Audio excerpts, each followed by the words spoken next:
స్వామివారు చెప్పారు వెళ్ళమని. అందుకని వచ్చి నీకు నమస్కారం చేశాను, 13 కాసులు బంగారం ఇప్పించు, పెళ్లి అవ్వాలి. ఈయన ఏం చెప్పారు, వెళ్ళి కామాక్షికి చెప్పన్నారు. అంతే, అయిపోయింది. ఆయన దృష్టిలో ఏమిటంటే ఇవ్వవలసిన వారు మాత్రం పరమాచార్య. అందుకని ఇక్కడ నమస్కారం పెట్టేసి ఈవిడికి చెప్పేసి ఆయన మళ్ళీ వెళ్ళిపోయారు శివస్థానం దగ్గర. పరమాచార్య కూర్చుని ఉన్నారు. ఈ పేద బ్రాహ్మణుడు వస్తున్నాడు.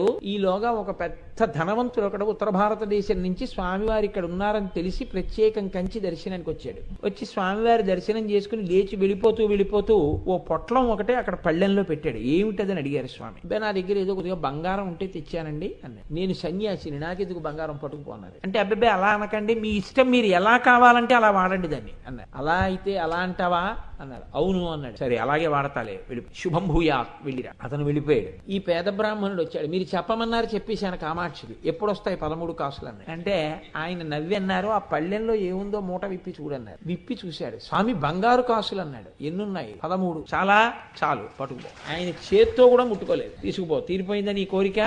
కామాక్షి అమ్మవారికి చెప్తే పరమాచార్యుల వారికి చెప్పినట్టే.